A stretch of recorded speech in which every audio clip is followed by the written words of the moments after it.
Okay. Hello. Today is the 29th of May, 2018, and we're interviewing Judith Kugelmass on Nayot Street, number 52, Jerusalem.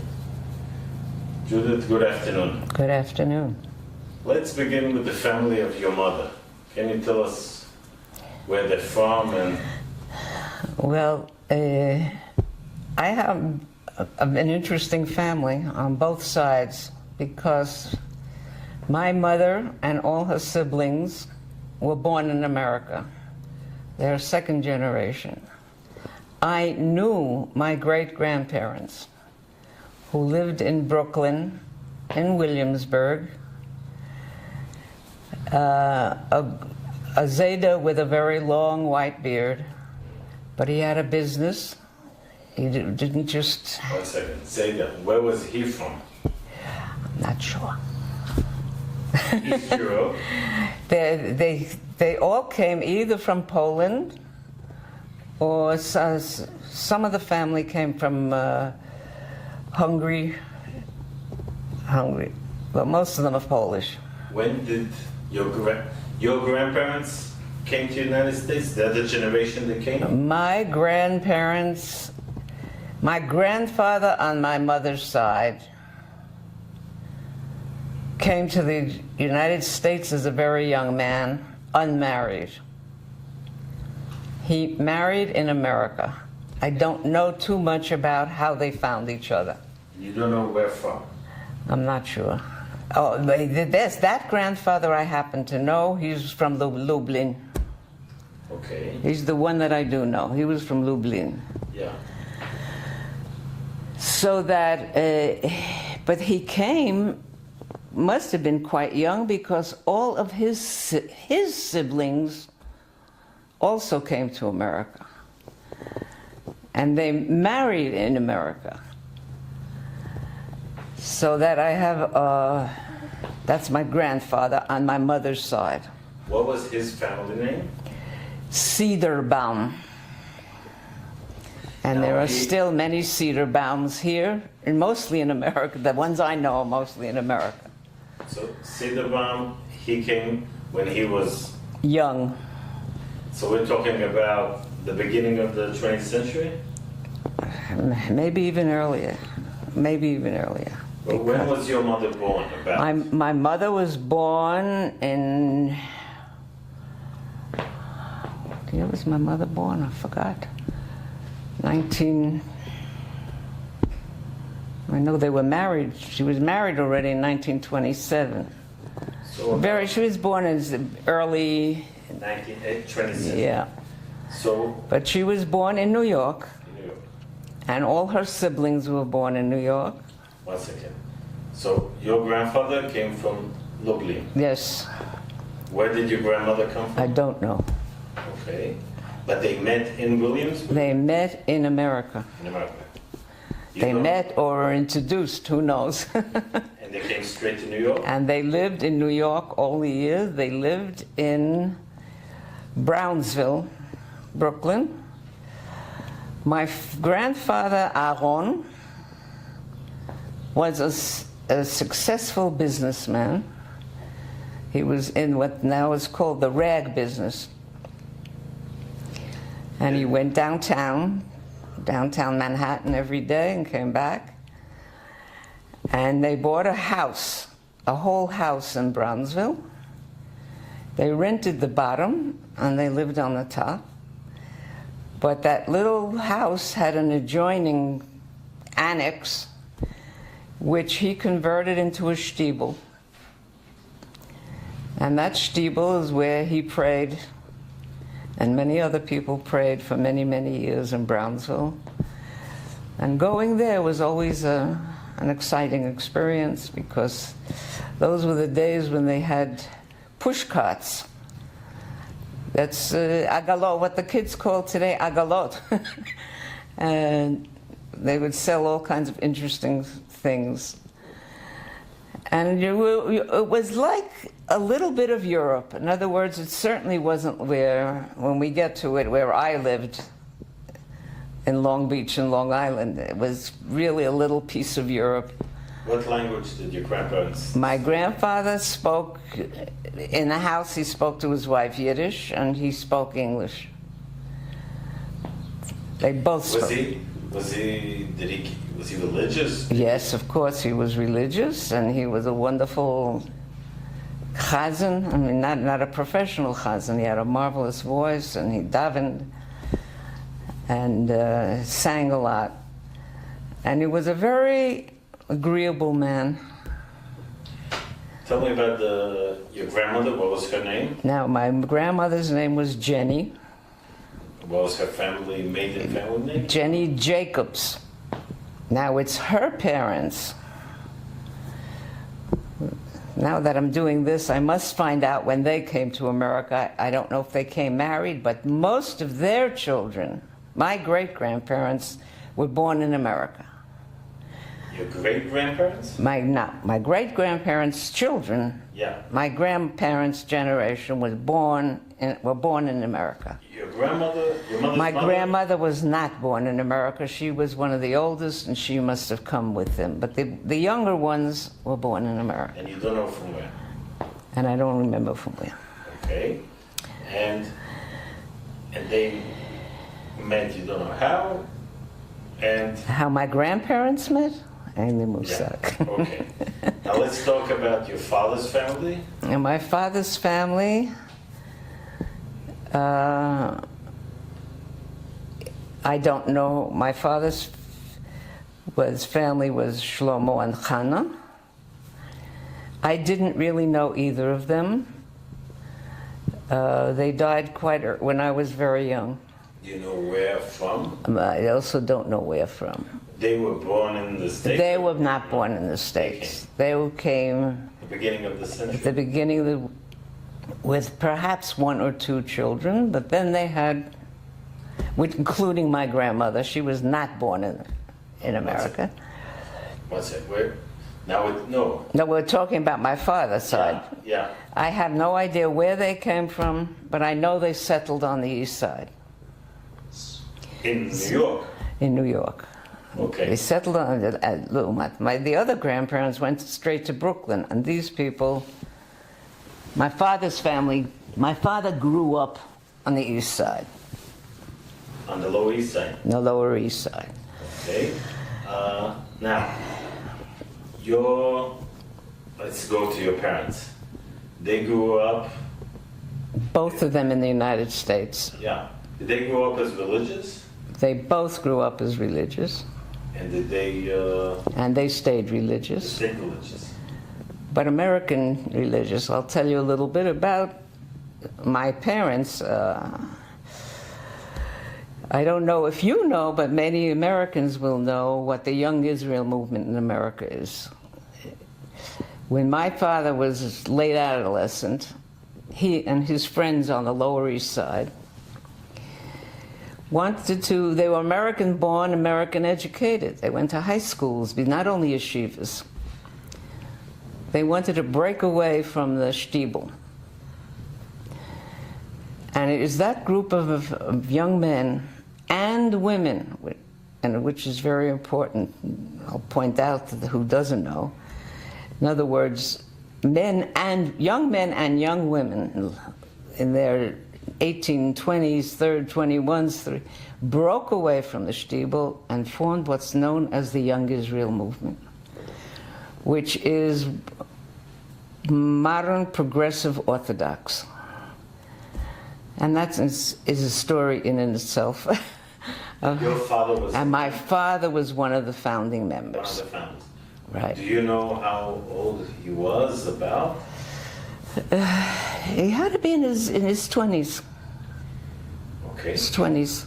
What do you know about that movement? Well, no. About his specific story? How did it begin? What did he do? What was his position? Did he tell you? Listen, a story of the Young Israel and its founding is, that's a story in and of itself. Some of his friends were going to college. He did not go to college. He finished high school. He did not go to college. For a while he was working with his father. I don't know, they sold herring or something. And then slowly, slowly he moved and he wanted to go into the business world. So he was very active in this Young Israel. He was administrator, coordinator. How he earned a living, I don't know. Don't really know. But then there came a point. He had 2 older sisters and 2 younger brothers. But there came a point where... What's the name of your father again, please? His name is Menachem Mendel. He was Max in English, and Manny, everybody called him Manny. Manny Jacobs. Manny Oxenhandler. Jacobs is the other side. Jacobs is your mother? My mother's side is Jacobs. Okay. And he is Oxenhandler. That's a good name, right? Okay. What was your mother's name? Esther Devorah Cederbaum. Okay. Now, so let's continue with your father. Okay. So, my father at one point said what the young Orthodox people in New York need, not only New York, is a summer camp, not for children, but instead of fancy hotels, they need a nice place to come and to have fun and to swim and to sing and to, really a summer camp. So with great effort, he borrowed a lot of money. This is before he was married? Yes, that's coming. Borrowed a lot of money and set up this Camp White Lake, which for Americans, Monticello, the Catskills, most people know what that means. Many Jews went to hotels in the Catskills. The famous Grossinger Hotel, this is just a little aside, happens to belong, my husband's mother is a Grossinger. So there's this big fancy Grossinger Hotel, and then they had this Camp White Lake, it was called. And I have several tapes of people who were at that camp. So one second, your father founded Camp White Lake, and it was a business. So this must have been when about 1924-5. He founded, and that was his. Maybe a drop earlier. I'm not sure. How many years? Well, we're coming to the story. So, my mother, Esther Devorah Cederbaum, came up to this camp as a camper, as a visitor. And they met there and started a roman and got married. This camp was for adults? Adults, families? only, Families? no families, single adults. Okay. It's not a bad idea, Nahon? And there are wonderful stories about the things they did and the stories they wrote. Wonderful stories. So they got married in 1927.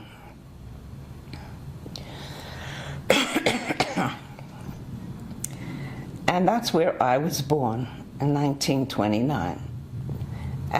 Not at the camp, but they were in the camp. They lived next to the They camp? lived in the camp. They lived there all year round. And they had winter activities also, not just... So it was a yearly business, not only in the summer? Right. And what was her job in the camp? Nothing significant. I'll tell you a little bit about my mother. Just I want to lead up to... Yeah. So you were They born... got married, and I was born... And if you know history, I was born November 1929. What's the significance of that date, besides my being born? The Great Depression? It was immediately after the big crash. And naturally that business fell totally on its face. And my father was more or less left penniless. But I was born, and maybe I should say I was born in November, which means it was hilly and snowy in the Catskills. I was almost killed on the way to the hospital, on the roads. But what's significant for me is he had to give me a name. My name is Judith. My father Allah Torah and said, what should I call her? Yehudia. I think it begins to build the story of my life by calling me that name. Oh, by hearing about that story had an influence on me. I didn't understand what? Hearing that he called me that Yehudia had an influence on me as I grew up. Okay. Anyway, they lost all their money and they had to forego the place, and they went to live with my mother's family in Brooklyn, in Brownsville. Now, you asked about my mother. My mother's background, as I told you, she was one of 6 children, 3 boys and 3 girls. My mother was number 2.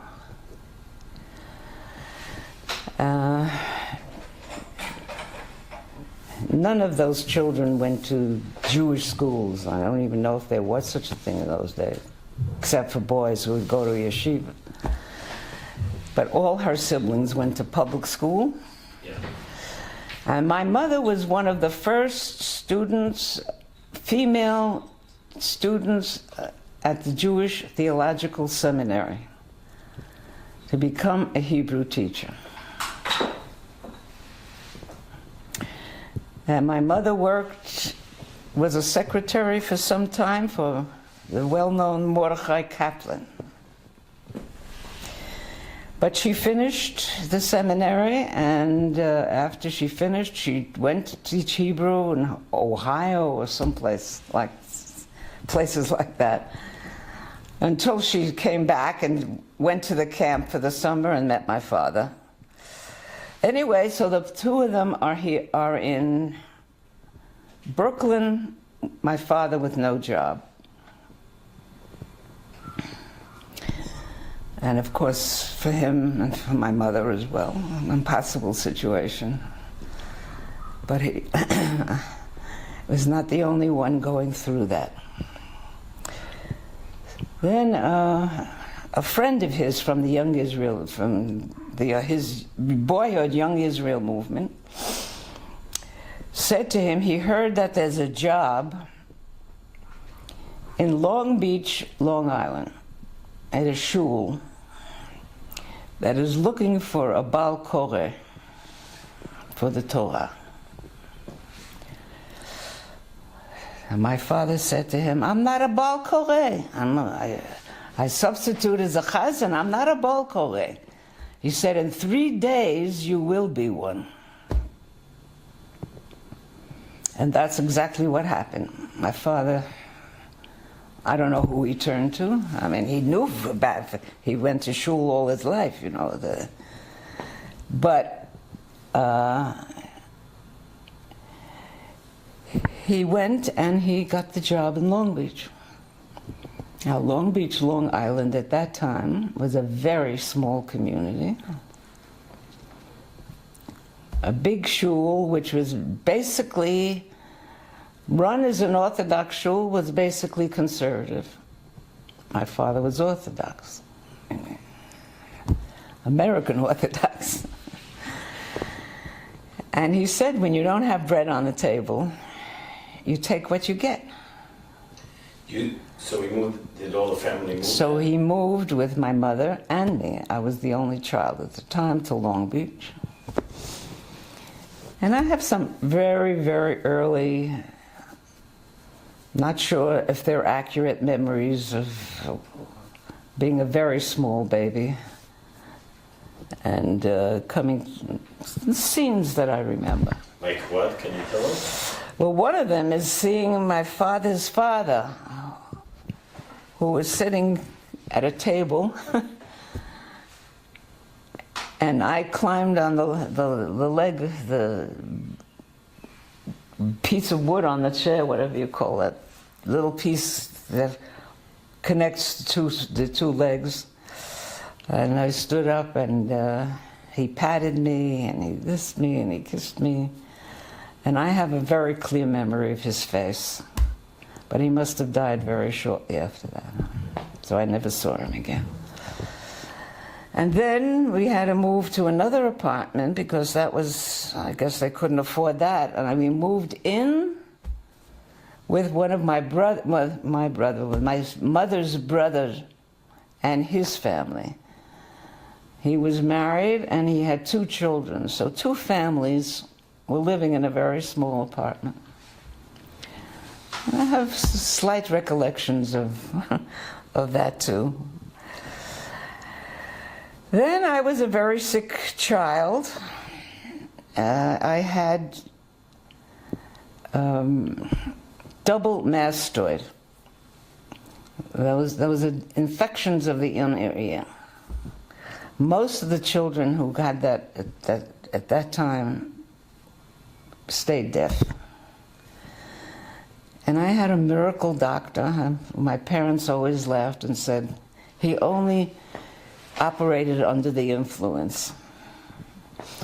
You know what that means? Chote. Yeah. But he operated and he did a wonderful job. And it took me till 86 to get hearing aids. I have a friend who was deaf. And so we lived in Long Beach, which for a young people was the American dream. An open community, mixed Jews, neighbors, Jews, not Jews. There were very few Orthodox people in the community. You could count them on your finger. But basically you were Orthodox, your family. Our family was Orthodox. And how did your parents, was it hard for them to live in a community that was... No, it wasn't hard because you have to keep remembering they're American born. They didn't come as many refugees when the war started. We had from Belgium and from every place. They were American born. They fit into an American community. And they maintained their orthodoxy, but it's American orthodoxy. I mean, you're Orthodox in your home, you observe Shabbat, you observe Kashrut, you go to shul. As a child, as a child, did you go to a religious Jewish school? No, there were no Jewish schools. So you went to public school? Went to public schools. My sister and brother not, that's a little later. I grew up only in public schools. I grew up with Jewish and non-Jewish friends. I didn't have one single religious friend who observed. I was a Shabbat observer. But did your parents ever tell you only go with Jewish school kids? Well, I'll tell you you'll know about my parents, and I'll tell you a couple of stories. You have to. 1 second. My father, you in? Your father what? My mother became a housewife. Today it's relevant because she wanted to be a Hebrew school teacher, and there was a Hebrew school. But they wouldn't hire a husband and wife to work in the same place. Today the woman would put up a scandal. At that time, there was no way of putting up a scandal. So in some ways my mother was very frustrated. I had a very, very intelligent mother who read a great deal, and okay. So, Judith, try to look at me. not that. Yeah, I see. Okay, you get involved in the story. Yeah. You're right. I just wanted to give you some. Let me ask you about the house you grew up in. What were the books? I'm asking like culturally. For example, what were the books on the shelves? What was the environment? What was the culture in the house? It was not the Jewish culture. I mean, there was Bibles and history books and, you know, things like that. But it was, my mother read extensively, and it was mostly American fiction literature, and she belonged to a book club. I mean, that was very early to have book clubs. And the books that they bought us were all in English. The things that American children grow up on. So, let's say in literature, we're talking about, let's say, American authors? Yeah. Okay, And no Yiddish, Jewish. No Yiddish. My parents knew Yiddish, and these famous, that every child tells, when they didn't want you to understand, sometimes they spoke Yiddish. But they were not good Yiddish speakers. They spoke English among them. They spoke English. Theater, cinema, did you go to these? Of course we went we didn't go to the theater because only until we was adolescent. You had to go to New York City for that. Yeah. This Long Beach was connected with the Long Island Railroad. So anything that you wanted to do out of Long Beach, you took the railroad. We were one of the families that did not have a car. So and if you want to know, I just want to emphasize a few points. My family was poorer, not the poorest, but poorer than most of the families in Long Beach. Most of the families in Long Beach pre-war were going into business, or they were professionals. They were lawyers and dentists and doctors, or they went into New York and had big businesses, or good businesses. And so comparatively, we were not poor. We didn't want for anything, but we were certainly not at the same economic level as most of the people that my father worked with. And I, growing up, heard many discussions about money and his salary and what you call in shul language the balabatim. The balabatim are the people who run the shul and make the decisions and decide on his salary. Now, he didn't only read the Torah, naturally. He became the executive director of it became a big place with a Hebrew school and activities. So my father was the executive director, but he also taught hundreds of boys for their bar mitzvah, who, when they were old men, told me how they still remember him. He was a very special person, very, very gentle. I want to continue. When were your brothers and sisters born? My sister, Zal, was 4 years younger, and my brother 4 more years younger. Okay. Tell me about going to school. What was the school like? What was... The schools in Long Beach were considered very high-level public schools. And we had a bus service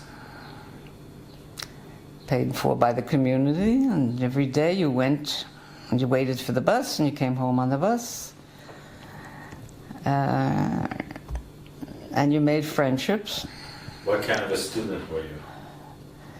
Not the best, not the worst. Average. Did you go to some kind of a Jewish organization in the afternoon, something like that? No. I went to Hebrew school until a certain age. I never had a bat mitzvah or anything like that. I don't even remember how long I went. I belonged to no Jewish groups not from the time I was a little one or till the time I graduated from high school. My tendency, I had some wonderful friends, most of them Jewish, not all. I'm still corresponding with one of my friends from kindergarten. And we had a ball of a life. We were outside, you could go in the streets, we rode bicycles in the streets, you could skate in the streets, you played baseball with the boys, when you got to high school, you went to sports and you went to football games, and I was a sportite, and so I did a lot of sport. And I belonged to no Jewish organization. Did you ever feel your Jewishness in an anti-Semitic way? Did you feel anti-Semitic? Strange? Did you ever different? Did you ever feel anti-Semitic, in school? Anti-Semitism? Yeah. I felt one time in high school, definitely I had a run-in with a teacher, and we knew that somebody copied from me, and she sent us to the principal, and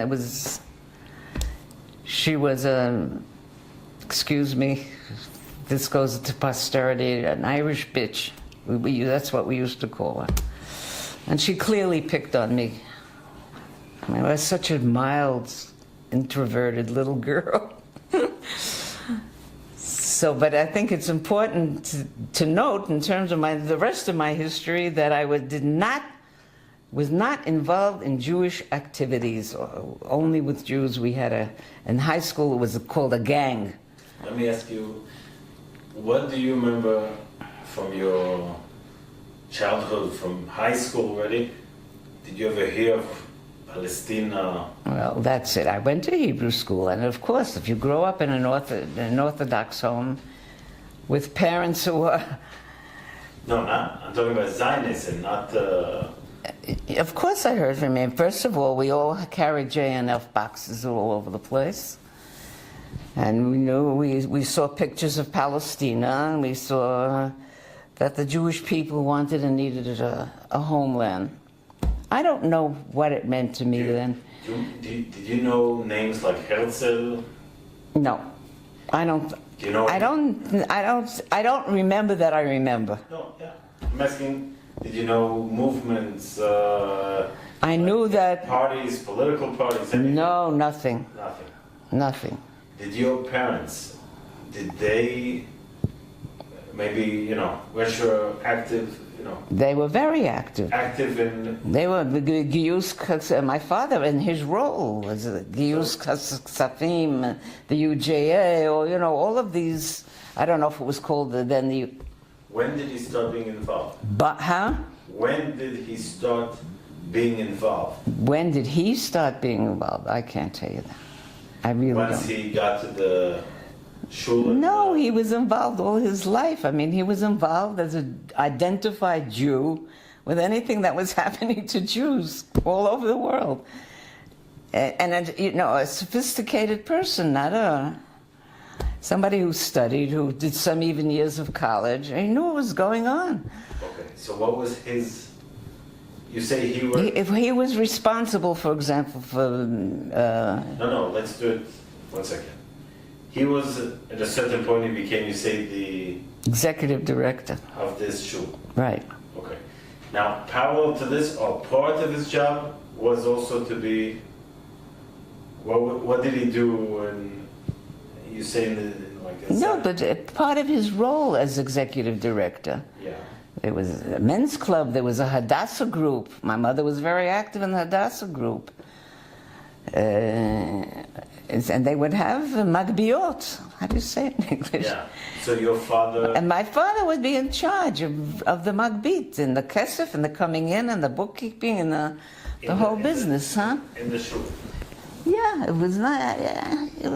you don't have a little image of a shul. It was a big thing. How many families were it would have been a couple of hundred families. In this congregation? Yes. What was the name? Temple Israel. Temple Israel. Right. The people in the Jewish community, most of them also came from Orthodox or very close or some background who became much freer, but they had the background and they joined. It was no such thing as you don't join the shul. You join the shul, and you have bar mitzvah, and you go on the holidays, and not all the holidays, the high holidays, Rosh Hashanah, Yom Kippur, and so the community itself is, is very supportive. How many years was your father there? How many years was he there? Was executive director. Well, you're jumping the story, but my father's retired at the age of 79 from all of this business. And where'd he go? What did he do? No, but one second. Until the age of 79, he was the executive director? Yes. Since... From 1930. So for like... Huh? 40 years? Yes, yes. But I wanted to tell you two stories that I think are very important. My father, I don't know how it happened to him, but today we would call him a socialist. When I was about 7 or 8 years old, we went together for a walk on Shabbat. Just the two of us. And he was very short, my father, maybe like I am now, maybe less. And a very large, strong, warm hand, holding hands. And I had heard a discussion at home, a heated discussion about his salary and about the way he was being treated. And I was very upset. I think I couldn't have been more than 8 or 9. My father's answer to me was, I can almost hear it, don't worry.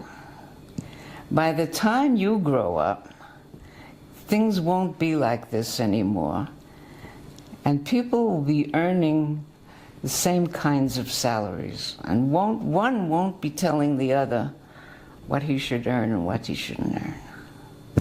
That's an 8, 9-year-old, okay? Niklatpo. I had a very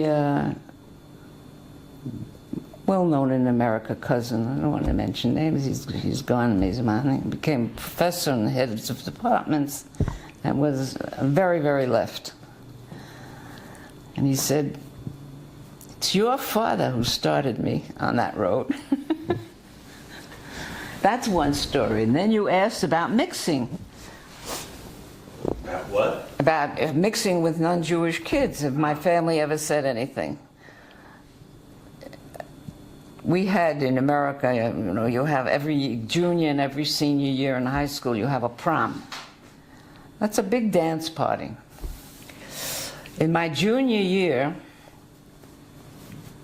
I went to this prom with a boy by the name of Vito. I know his last name, I'd rather not, say it. His name was Vito, which means he was good Italian. My mother and father never said a word. My friends' mothers, how did they let her go with that boy? So I wanted to tell those two stories because I think it tells a lot about how I grew up. Okay. 1939, you're 10 years old. What do you remember of World War II breaking out? Very little. Very little.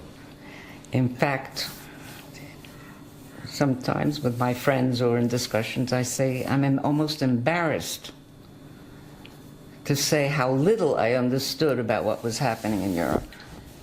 Do you remember anything hearing in shul, your father, of any news coming from Europe, something? Well, we began to see refugees coming. When? Well, that's after the war. No, not after the war, during the war. People, a lot of Belgians somehow got to Long Beach. And a few of them who were observant and started to come to the shul. So I met these children. And they began telling stories about their lives. But it was like reading my fairy tale books. You didn't? לא התחברתי לזה. I couldn't attach myself to it because it was... Maybe I did more than I think when it really happened, but my memory is not of, I was horrified. And your parents, your father? My parents were very involved. They listened to the news all the time, and I do remember when Israel... What's that, before? That's running a little head, okay. Yeah. I'm interested to understand, when do you think you heard first of the Holocaust? How old? When I heard of the Holocaust. Was it during the war or only after the war? I think after the war. After. Did your father, do you know of any activity of special raising money, special trying to do other things during the war? I'm sure they did, but I don't remember it. Okay. It was not a... Do you know anything of the money that he raised? Did he have any... Where did the money go to? It was usually for big organizations. So he collected the money and gave it to others? Yeah, it was things like the UGA, or I don't know what they were called at the time. Big organizations he raised, they had mifza. He wasn't involved in now deciding where the money will eventually go to? No. Nothing like that. But this money, all during the years, during the 40s, was there special energy or something about this? Palestine? Yeah. Look, we talked about Palestine all the time, and raising money, but what really was happening here, maybe others knew. I have no real memories of it. Did you? I'm asking you now, since you live here. Now that you think of it, did you get any Zionism in? That your father. Did you get Zionism in the house? Yes, I got Zionism. The Jewish people needed a Medina. The Jewish people deserved a Medina. Certainly after the Holocaust, they must have a Medina. That was the level.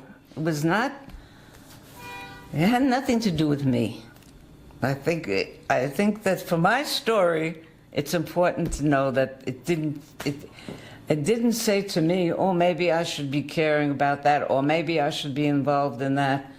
I was worried about what marks I was getting and what boy was inviting me out and what activity we were going to have on the next Saturday night. Okay. Do you remember any maybe famous figures from Palestine, like leaders that came to talk in the 1940s? No. No. Or your father, who were the people, did he have figures that he looked up to in the leadership? No, not really. Not that I could say. And they would probably be more people who were involved in the American Jewish community, not people from Palestine. And politically, I would say this was, Republican or Democratic House? Very democratic. They would, as I tried to say, if he could go a little lefter, he would have. Yeah. But clearly democratic, I think. After the war, do you remember what was the feeling, what was the environment after the war? After the war, I remember a couple of the boys who fell, were in the army and who fell. And in World War II, in Europe? Yeah. But Kesher Yashir, direct connection with Israel, I didn't feel it. No, also the Holocaust and the shock. No, even that, I tried to say. I'm amazed at myself now, how little impression it made at that time. Do you remember any maybe criticism on Roosevelt from your parents' side? No, he was God. After the war also? I was not home after the war. I mean, I left the house in 1948, 47, 48. I graduated from high school. So, okay, let's get back to you. So you finished at 48? You finished 47, 48, I finished high school. No, and I went, my first experience, you have to know the American scene. College in America was very, very expensive. And I didn't even apply to the very good and expensive schools. I knew I was not up for a scholarship. It was not the level of a scholarship. And it was a dilemma, what I would do. In the end,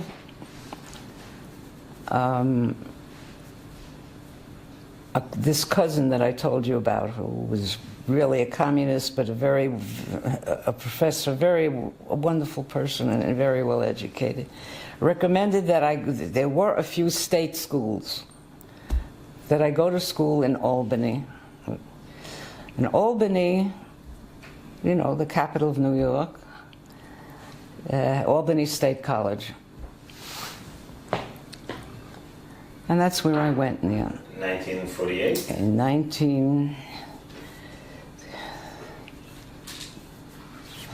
the end of 47, 48. Do you remember the independence of Israel?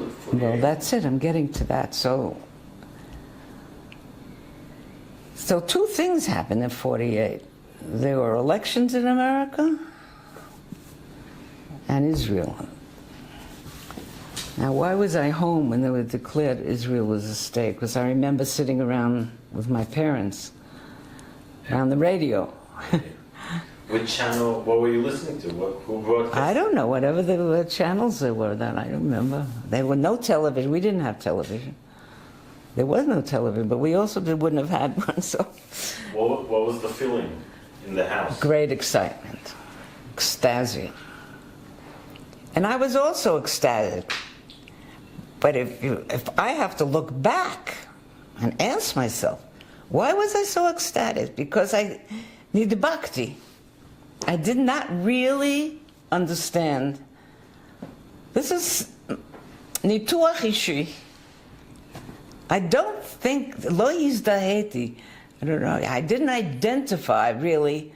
That's something that, okay, so Jews needed a state, and Jews from Europe would go to Israel. And they would sit on those Jewish National Fund lands that I collected money for.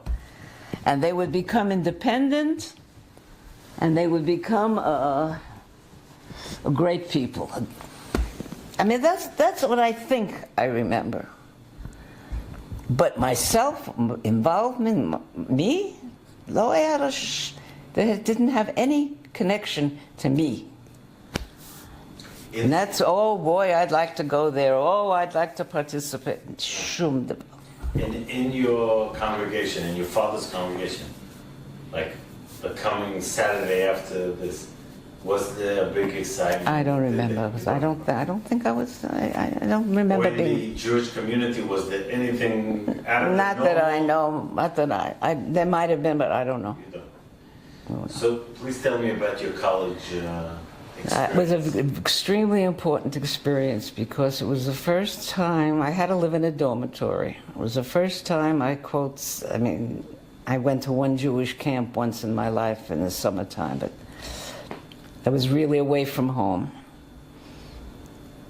And I lived in a dormitory, and there were two Jewish girls in that dormitory. One me, and my roommate, because I didn't know. You didn't know? I didn't know her before. Yeah, but by chance you were together in the room? I don't think it was by chance. I think they put us together. Okay.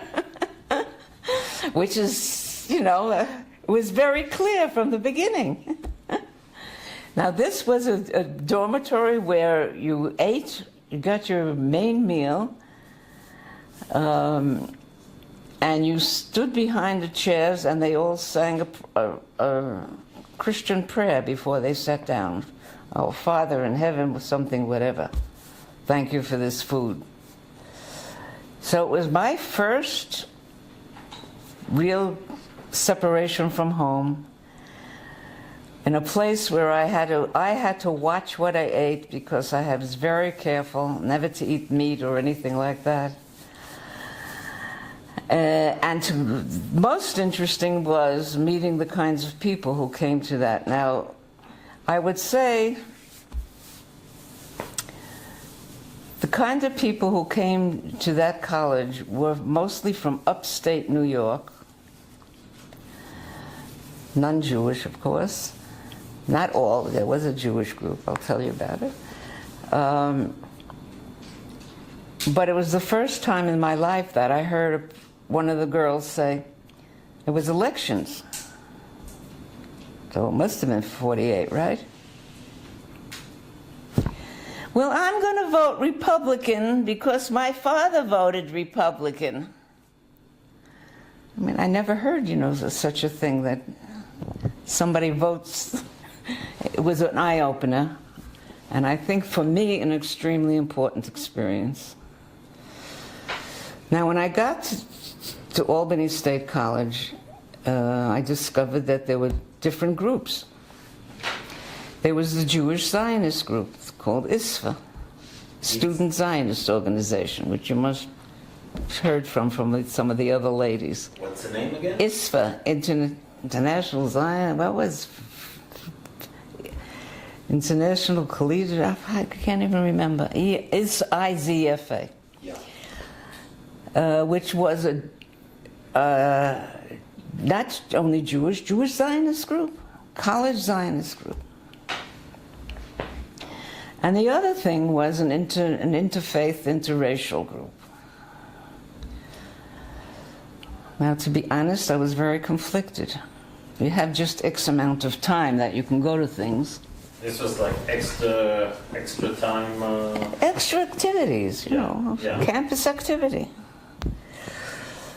And I was conflicted. Which do I really want to go to? Now, in my heart of hearts, I wanted to go to the interfaith, interracial group. It seemed to me much more relevant to American life. On the other hand, my conscience bothered me a little bit, and I thought I should go to the ISFA group as well. Well, that's what I did. I went to both groups. To both? I mean, you know, activities. This kind of activity, that kind of lecture and group discussions. And that's where I began to hear first real Zionist people who were interested in Zionism as Zionism, not. But it was a very small group because there were very few Jews in that. And I made wonderful contacts in the interfaith, interracial group, and they knew how to draw people in. But what happened is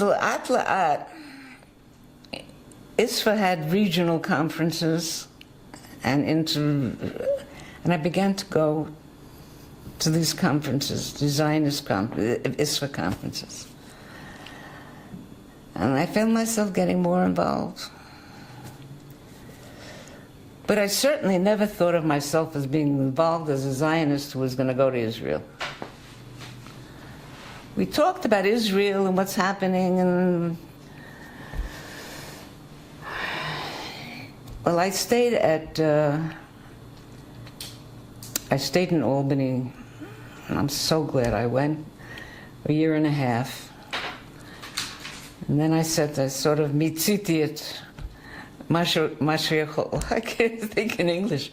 I sort of got from that experience what I felt I could get, and it was time to move on. After a year and a half? After a year and a half. So this isn't the... No, because it began to be too provincial, too small, too... Okay. The people were too restricted, you know. A few people I knew in the interracial group were seniors already and they left. My first contact with a black man was in that group. I felt I needed something more. And it was also hard to be, I was trying to be a semi-religious girl in a very non-religious setting. What? Huh? What did you do that was religious? What you kept... First of all, shamalti ala kashrut. I had some relatives in the area, so I could, you know, I went to them on Yom Shishi. And it was very hard. So I finally transferred to City College of New York, which I really was not available to me, or I would have gone there in the first place because we were not New York citizens, lived out of New York. But I did what many other people do, you know, you fake your address. Moved in with an aunt who lived in Manhattan, and I went to City College. And when I first got there, I had the same conflict because if you knew what City College was at that time, that was the hotbed of political activity. And again, I met people from the Communist Party who tried to pull me into the Communist Party. But I also decided I have to continue my Jewish education. And I registered at the seminary for afternoon classes. So slowly, I became more and more involved in my Jewish life again and let the other drop out a little, much more. I became very involved. But I still was not at a point where I wanted to fight for Zionism and learn about Zionism. It didn't dawn on me that I might go to Israel one day and live there. Okay. The college, so basically you finished your degree in the... So I studied for 3 years. Now comes the critical moment. What did you major in? Psychology and chinuch, psychology and education. Okay.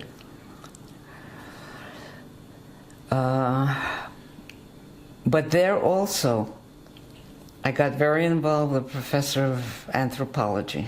No, he was 50 years older than me, not involved. And he became a apotropos patron kazeh, who was a very famous man who was involved, a professor of anthropology in the American Indian movement, and what happened to them, and the whole government problem. And so I studied for 3 years. Started going to ISFA activities more. Yeah. Met more, going to the seminary, met some of my best friends, getting more involved again in Jewish life. And on the other hand, having Professor Kalyan pulling in the other direction. Elohimu Gadol came after my 3rd year in college, summer vacation. Many of us went away as counselors and to camps and stuff like that. I got a job in a camp, and it was horrible. I won't go into why. It was horrible. So I stayed a very... In a bit. Yeah. I stayed part of the season, did what I had to do, and I had half a summer left. Now I heard this ISFA movement also had a branch called Ha'oleh, which were those who were planning to go to Israel and go to kibbutz. And they had a hakshara, like all the other movements. And Averill Park was the hakshara for this ISFA group. So I went, and so they were also having at the same time, not at the hakshara, a leadership course with people from Israel who came to teach us, to tell us about Israel, and hopefully that we would become more active in ISFA. I went and I met some wonderful people from Israel there. David Ron, and from Kibbutz Maleh Hamisha, and Hanan Prince from Moshav, I forgot which one. It was a wonderful, short, 3-4 week experience. Towards the end of this course, somebody approached me and said, you know, ISFA sends a few people to Israel every year. There's a thing called the Machon L'Madrichei Chutz La'aretz. A Machon, I don't know how you say it in English, for training people active in youth movements. Okay. Now, most of them they came from Beitar, and they came from Hashomer Tzir, and Hashomer Hadati, and Habonim. The ones that people know. And I went to my parents and we discussed it, and they said, go. What year is this? This is the summer of 1950. 50, okay. Okay. So when you decide to go? So this is the middle of August. The end of August, the beginning of September, I'm on a plane on the way to Israel. How many people are you? We're a big group. All these people, they had a special plane, I think, with all the kids from America. Now, we were the oldest. The people from ISFA, I mean, I had finished 3 years of college. Most of them were from the movements, and they were much younger, 18, 17. For how long were you planning to go? A year. The Machon is a year program. You finished your degree? I had not finished my degree. I had to finish another year. So but I cut it off and went to the Machon. Now this is the critical experience. The Machon runs, now maybe they've changed. 1 second, 1950 August you land in Israel. Where does the group go to? To Katamon, Yerushalayim. And there's a building there where we had rooms, and we had classrooms. There's a big machon, run by the agency, by the Jewish agency. Yeah. And what was your job for a year? What were you going to do for a year? Study Hebrew, history. There's a full education program. It's divided half year in Jerusalem, studying, half year in kibbutz. Okay. Now, when you went, you came here like a 1 year experience, or how did you see this? In my head, it was going to be a 1 year experience that I would learn a lot about Israel, have a wonderful experience, go abroad, and come back, finish my degree, and we'll worry further. Your parents were? My parents were very happy that I was going. Okay. It was a little bit of a problem because I sort of missed my brother's bar mitzvah. But they were very happy that I was going. Okay. Very proud. So what was the year like? The year was a critical year in my life. The experience in Jerusalem, we had some wonderful teachers and some, like every place else, some very mediocre ones. Great group of kids, but we were the oldest. All the ISFA people were college people, and all the others were mostly, but they were from all over. They were from South America, they were from Europe, they were from America. And we were all together, and we had a great experience. Learning together, hamon tiyulim, hamon misibot, habe rikudim, terrible food.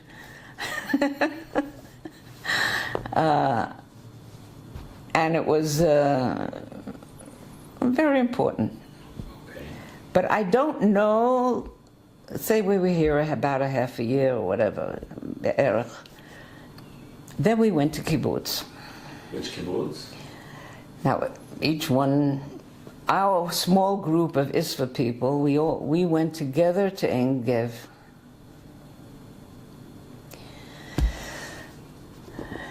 And that's when the things really started in my head. I loved the kibbutz. We had wonderful, we would, you know, now it's taken for granted. Kids go to kibbutz and they volunteer. And we were the first group of foreign American kids, we were not kids, who came to kibbutz. It was the beginning of 51. So they were enthusiastic, the chaverim were enthusiastic. Yeah.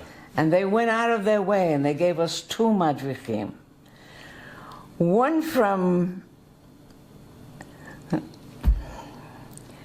no, there were 2. One from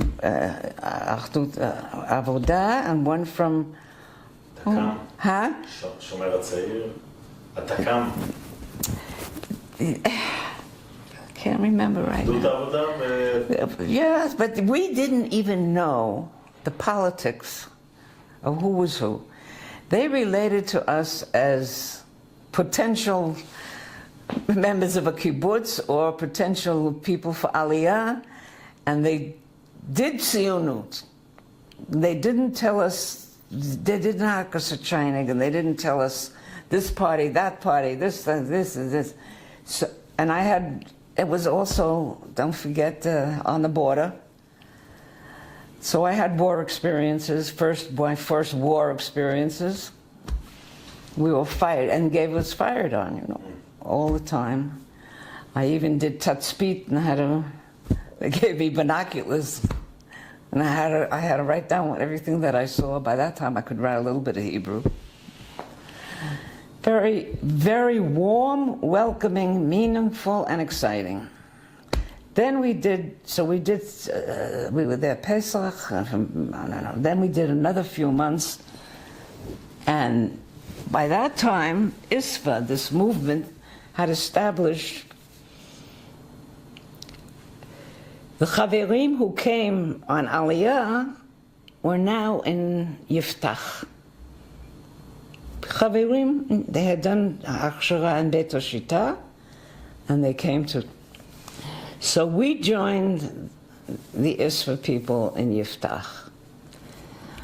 So what can you say about being 20, living close to the border, doing your big activity is picking up rocks so you could plant some vegetables. Young people, enthusiastic, Israelis. It was marvelous.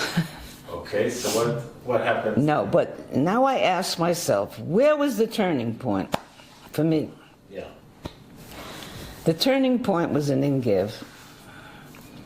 2 things happened.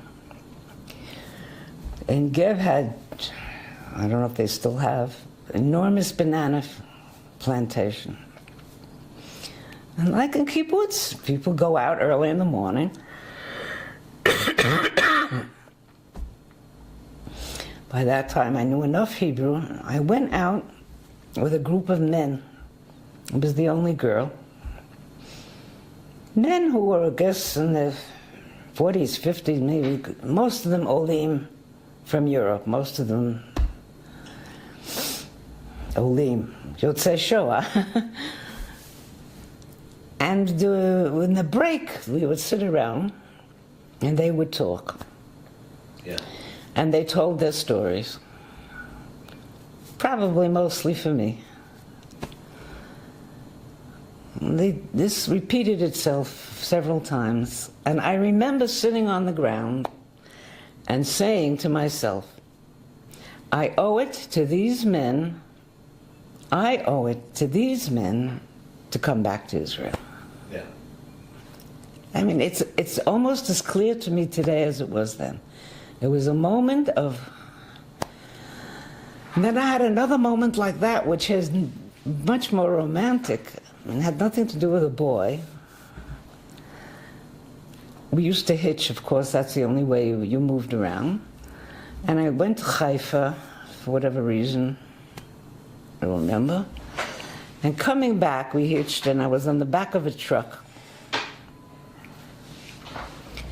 And just lying there in the back of the truck, and we went through the Amek. And I looked around, and I said, this is ours. This is mine. It's just so beautiful. And those two little experiences were more important than all the lectures and the thises and the tzionut and the this and the that. And then, by the time I left Israel, I said, I'm coming back. So that was that. So when did you left Israel? This was I left Israel, it was 51, Okay. August, September 51. And what do you... And it was a very, since I thought I was coming back, and I wasn't going to go back to Professor Kalia onto the Indian reservation, we went back by ship. I don't remember the name of it, but at that time there were, so we were all the 5 or 6 of us from ISFA that were going back, plus all kinds of other people. And it was the time that Israelis, young Israelis, were beginning to go to America to study. So there was a whole bunch of Israeli girls and boys, I call them now girls and boys, on the ship. And so we had a wonderful 2 weeks, even though we could hardly eat the food because you got on the ship, it was a kosher American food. The first time we got on there was turkey, and none of us could eat it. I mean, we hadn't eaten that kind of food. Did you still... Was I still kosher? Yeah. I was still kosher. I managed all through the keep. I didn't eat meat. I didn't, you know, I ate what I could eat. But did you keep Shabbat? No. Okay. And So you go back to the we won't States. go into that. It's a big issue. For how long did So you go we to went on the States? boat. Now, why am I mentioning it? Not just because it was fun. There was a woman there, an Israeli, by the name of Elisheva, and she told me where she was going to study, which is a place called Bank Street College in New York. Bank Street College is a post-BA program, which was considered the leader in progressive education. I said, I never heard of it. But I stored the information someplace in my mind. And I came back to America. Now, when you go to the Machon, you're obligated for a year's service to the movement, to work for the movement, to do shlichut, to do whatever they want you to do. So what I did is I managed to squeeze in my studies, but I worked for ISFA. Now, what I did mostly, several times I went out to the field. I gave lectures at Harvard, and I gave lectures at all the Brandeis, all the Ivy League schools, and talked about Israel and tried to convince them they should go to Israel. That was one, and then the other half of my job was there was something called Patwa, Professional Technical Workers Association. It was a Jewish agency. I don't know if it exists. It can't exist anymore. Trying to attract professionals, not people who would go to kibbutz and be chalutzim, etc., to attract professionals to come to Israel. So I had a half-time job there. And I worked, Leo Crown was at that time the guy American from Israel who was sent from Israel to open that office. And we did all kinds of, what you do in an office to try and attract and convince professionals that there was a way for them to integrate. So I spent, now, I suppose I should add now, I should have added it already. The day I got off the ship coming back from Israel, Yeah. my very dear close friend Sarah Evans Kestemel was waiting with my family. And she says to me, when I came out of the port, "You have a date for Saturday night. You know, in America, you have to have a date on Saturday night." I said, "I don't want a date on Saturday night." I said, "First of all, I don't have a skirt." I gained weight in Israel eating bread. I don't have a skirt. Girls didn't go in pants. I can't go on a date in a skirt and pants. So she said, "If you don't have a skirt, I'll give you one. I'll go and buy one." Make a long story short, that date was with Sonny. With? My husband, Sonny. Sonny. What's his full name? Shlomo Kugelmass. In Hebrew, Solomon Kugelmass, called by some Saul when he was in America, called by most of the world Sonny. So that first year, when I came back from Israel, I was busy finishing my BA,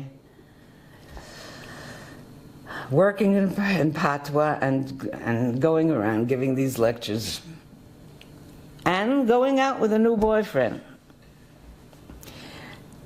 And getting him, he had, you know, he came from a good Jewish family in the Bronx.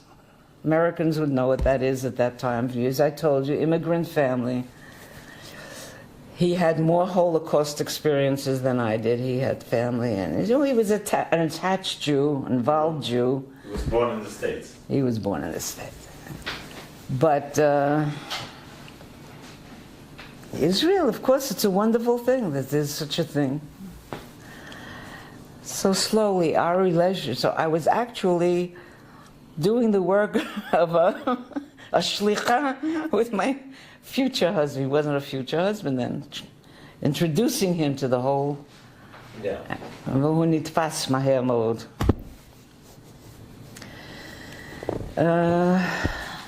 So after that year, this Kalya, this professor who wanted me to go to the Indians, I told him about Bank Street, and he said, "Wonderful choice." And he loved Israel. Wonderful, creative, new place. So he encouraged me. He knew people. He said, "It's a wonderful choice. You'll have a profession when you get there." And there was no real anthropology in Israel at that time. So that's the story, the beginning of the story. Then Sonny and I very quickly became attached. He had to finish his doctorate. I finished my master's program. And so you went to Bank Street? I went to Bank Street. Master in anthropology? No, master in early childhood education, progressive childhood education. Okay. And what did Sonny do a doctorate in? Sonny's a psychologist. He did his doctorate at Columbia. He worked at Psychiatric Institute, but he was a research psychologist. Okay. Not a clinician. When do you We got married June 14th, 1953. Okay, so it's basically a year after you came back or so? 2 years after. 2 years. Okay. He had to do some more work on his. I finished Bank Street, and I had a wonderful teaching experience. Wonderful. I mean, I learned more than I did. I worked with severely disturbed. I'm talking about children of between the age of 4 and 7. Who were already diagnosed as autistic or schizophrenic,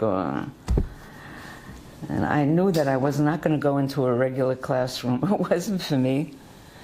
I found this job, this institute that had just opened up, and they hired me as a teacher together with another Jewish woman, much older than me, who had been in special education in the New York school system for many, many years.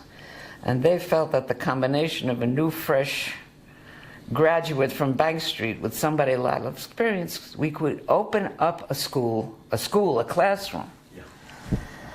Yeah. that's a separate story in itself to be told another time, what that was like. Unbelievable experience. I finished that job. He finished his. We got. Then we heard a bit. We lived in up in Manhattan. So after that first year, we packed our bags and left on the Queen Mary to England and traveled through Europe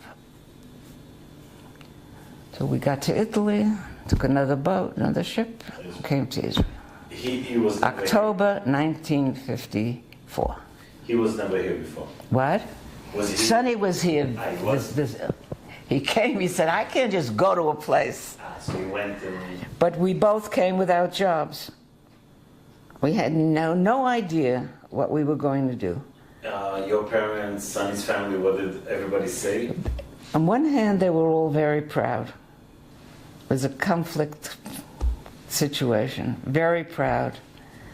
On the other hand, they're heartbroken. Yeah. But none of them threatened or made noises that made it impossible to leave. So 54, you're 25. I guess, if you say so. Where do you get to? So where do you start your life? Where did we went first. He had an uncle, and aunt in Haifa. We went for a few days, and then we came to Jerusalem. There was right here, not far from here, a small Merkaz Klita, and that had all been arranged from the Patwa office in New York to the Patwa office in Jerusalem. So we came to this.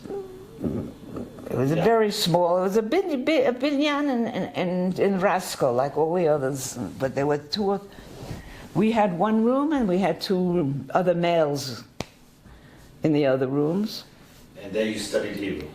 No, it was really just a place for. Okay, you didn't study Hebrew? Didn't study Hebrew. Okay. So we lived there, but then we went to Patwa here. Two great guys, Yitzchak, something with English, and then Tzvi Shifrin were running the Patwa office in Jerusalem. And we went there to discuss what kind of jobs we could get. What's Patwa? Professional and Technical Workers Association, part of the Jewish agency. Okay. So that I worked for them in America. One second. Did you study, or Sonny study English in any stage? English? I mean Hebrew, in any stage? No. No. Okay. I already knew Hebrew. From the year I was here. But okay. He didn't know it. And he would say he doesn't know it today. No? Well, whatever it is, Patwa, at that time, we were still in minor conflict. Now, a guy to come in 1954 with a PhD from Columbia University, you don't get that every day. Or you didn't get that every day. Yeah. But we still had this certain urge to go to a kibbutz. And we said, we're not going to make up our minds till we see what we can do in the cities. So we went to Patwa, and Patwa started making contacts for us. There was no department of psychology at the Hebrew University, or any place else. There was no department of psychology in 1954.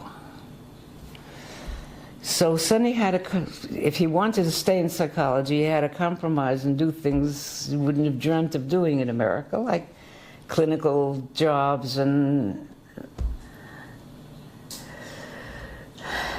in the end, he took a job and was Kfar Shaul. Kfar Shaul is, whether you know or not, is Dir Yassin. Sits on what was Dir Yassin. So that was the beginning of our real Zionist education. And And he worked with the psychiatrist, and he did,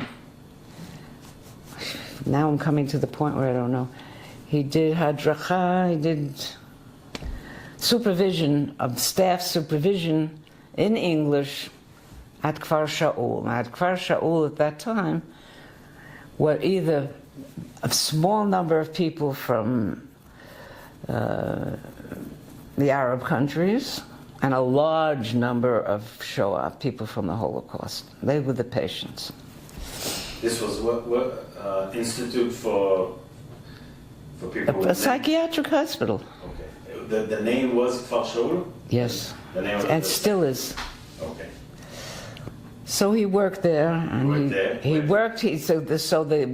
he met the head of the hospital, Schussberger, the psychiatrist, he said, "I don't speak Hebrew. How can I do?" He said, "We will give you the people who speak Hebrew, who speak English, the counselors and the attendants and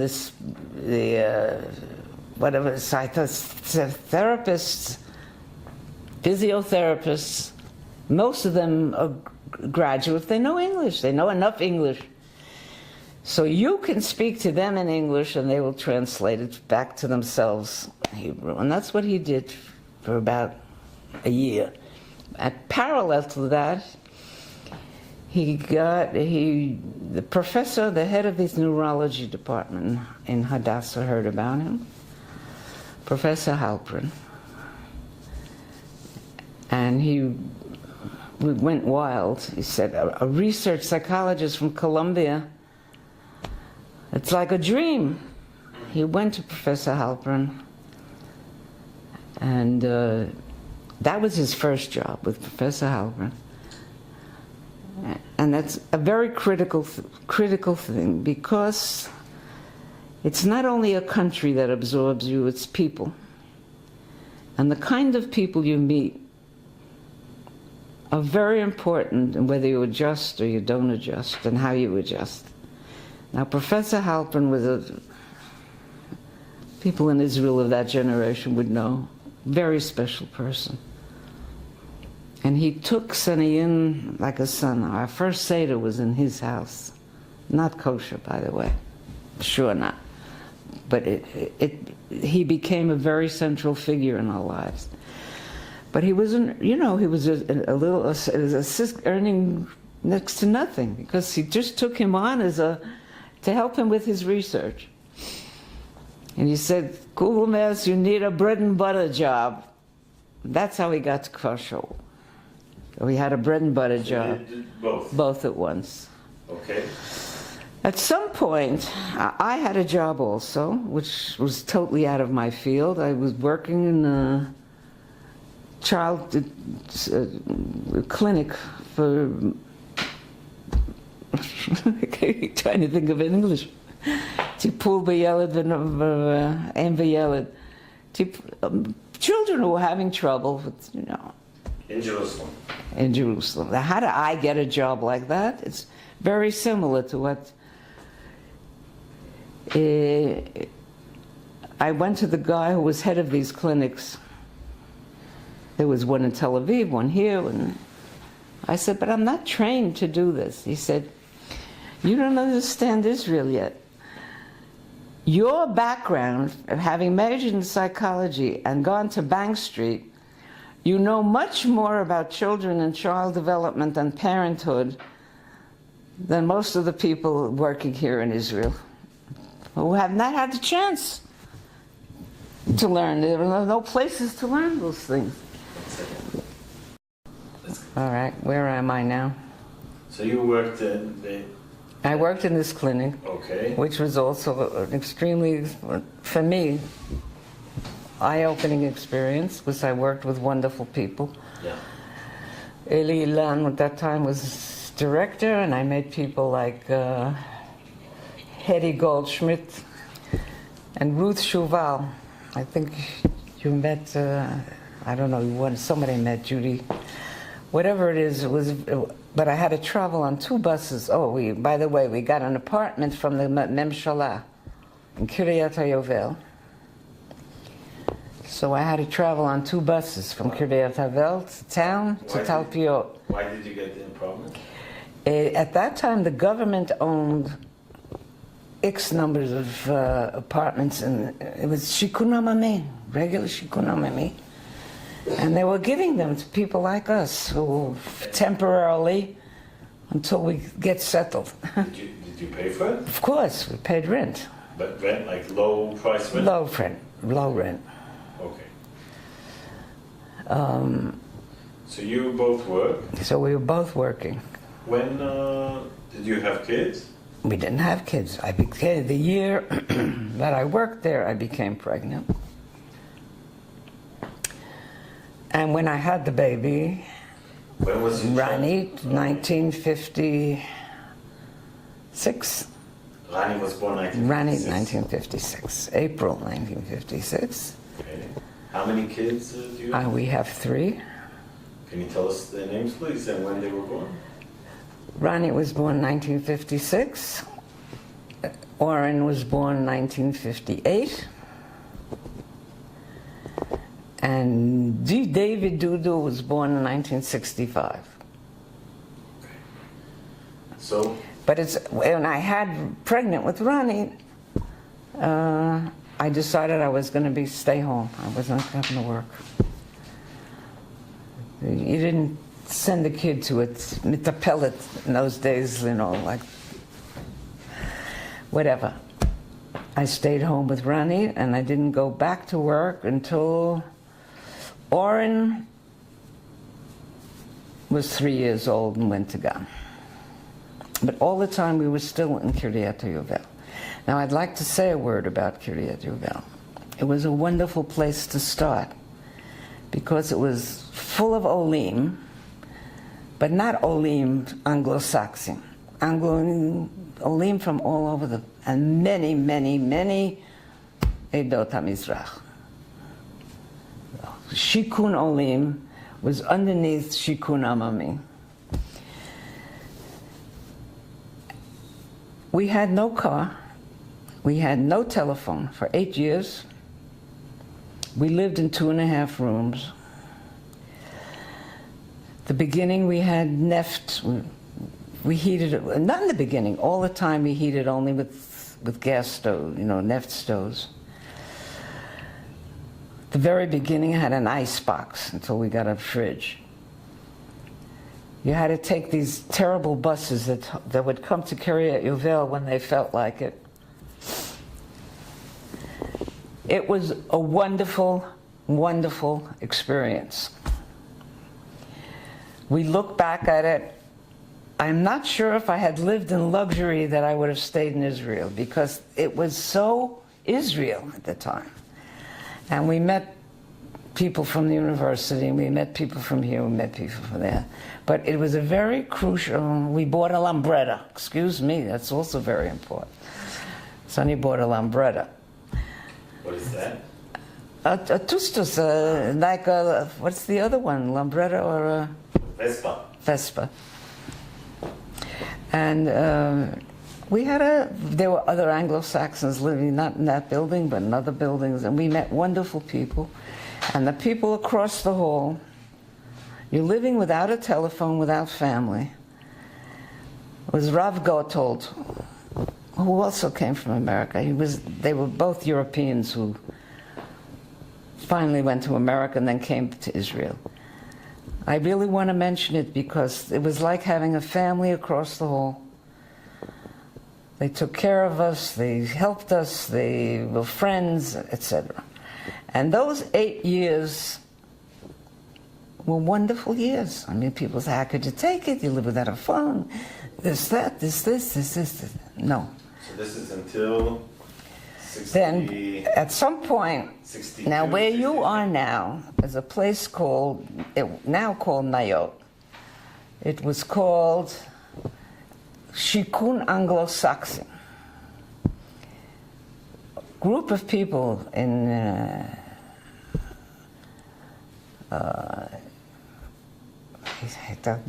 the American,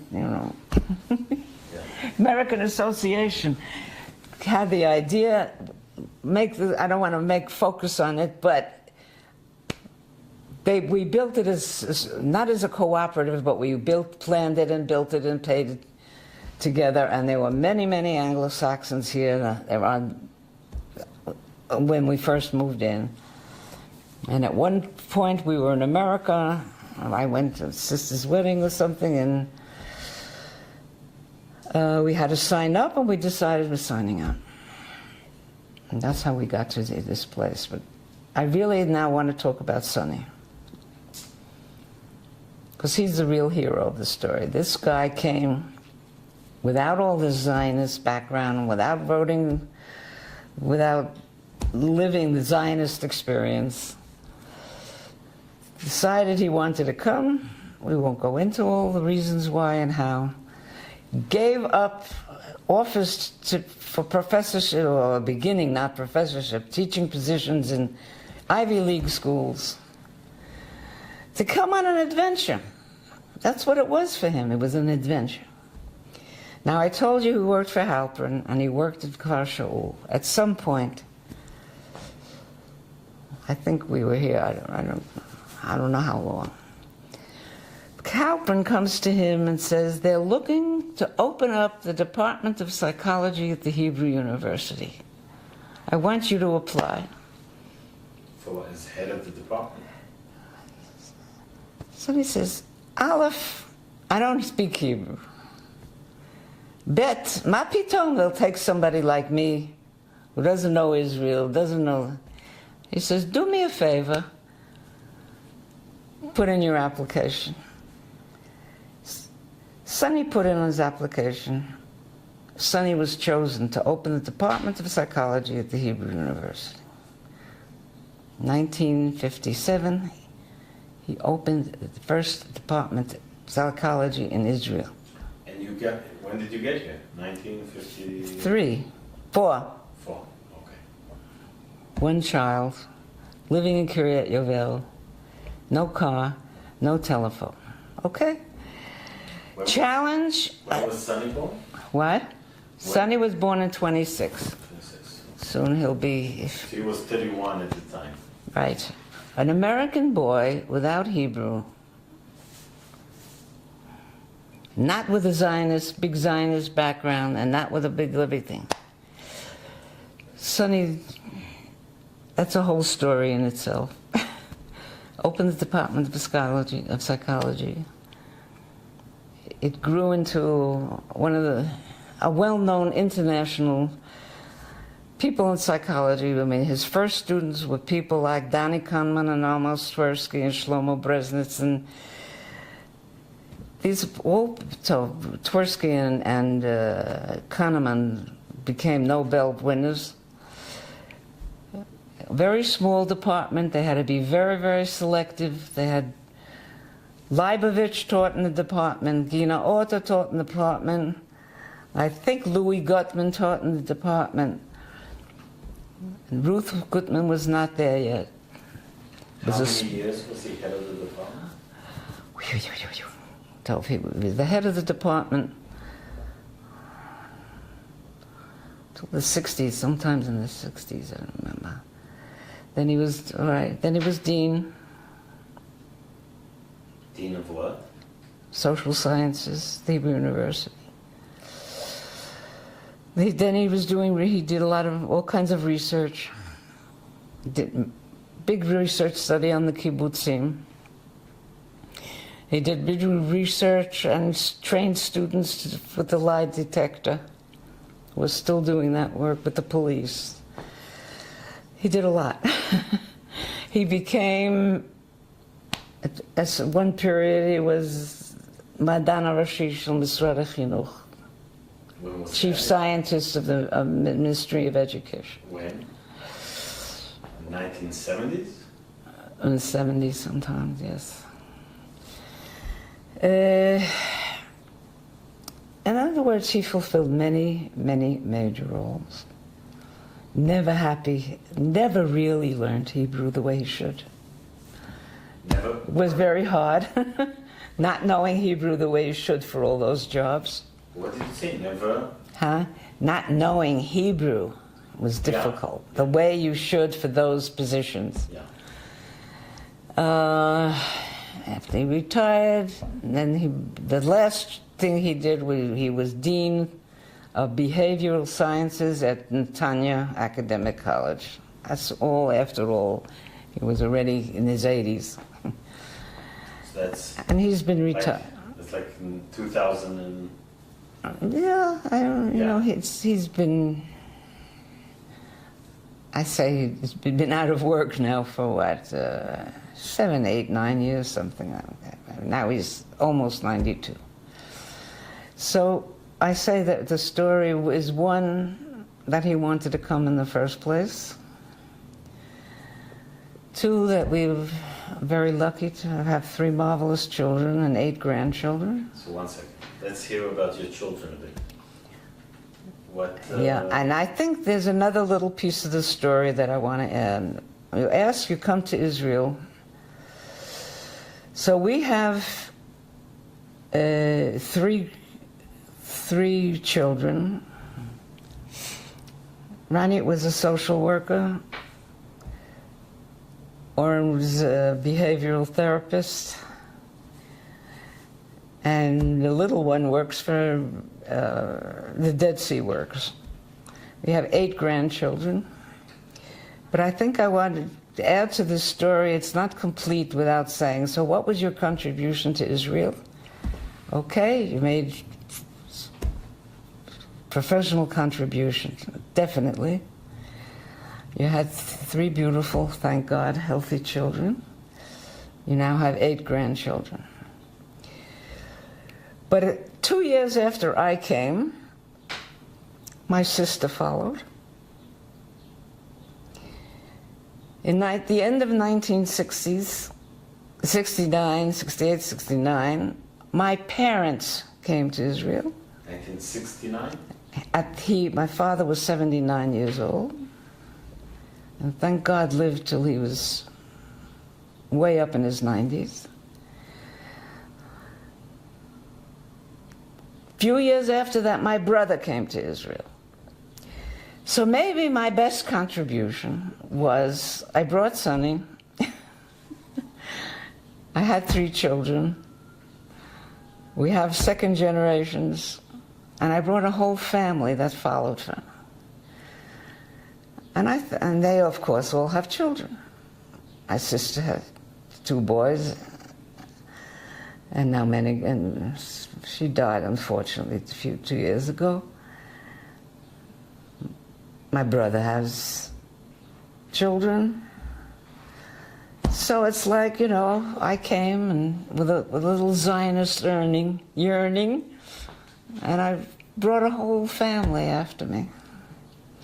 And I consider my contribution is bringing Sonny so he could contribute, and bringing my family so that they can contribute. And now, of course, there are so many issues that one could talk about as Israel today versus your dream and your expectations. And so what's Israel today? I don't think it's only me, but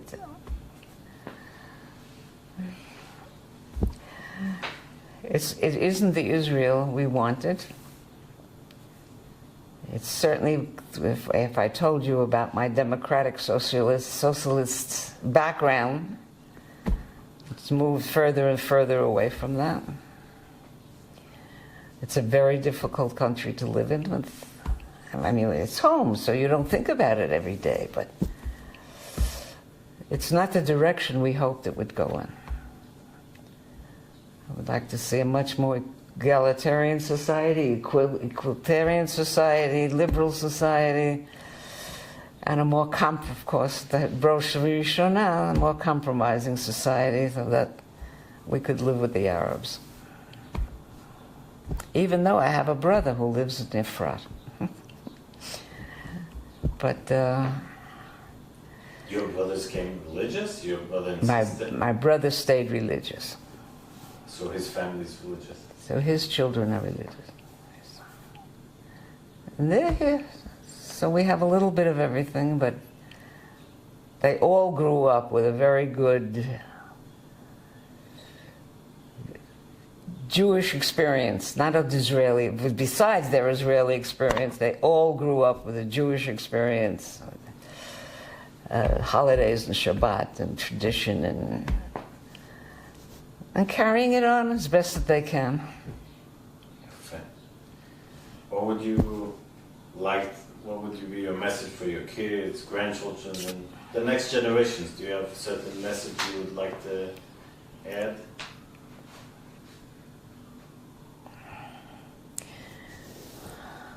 Well, listen, I think first of all, our life and our style of life is a message.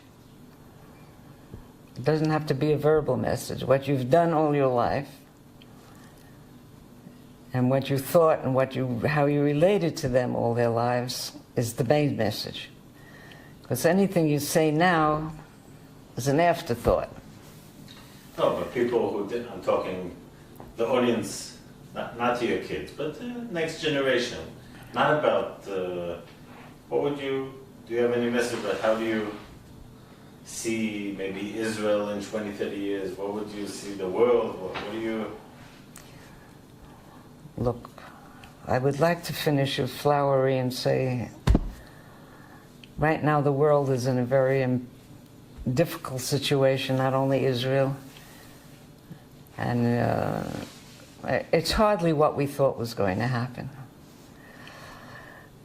We thought it was going to be, there was going to be equality, and there was going to be tolerance, and there was going to be peace, and there was going to be... But it's not that way. And all we can do is hope. For those who pray, pray. But we hope someday it will be that way. Last thing. Last question, something you said in the beginning. You said your father called you Judith. And you said that was one of the things that influenced you. Can you get back to it and explain how that name influenced you so much? I think that name influenced me. I don't think that the name influenced me. I think the story influenced me. Because my father was a very special person. I mean, he was extremely gentle and honest. And he really, we sort of wrote on his tombstone,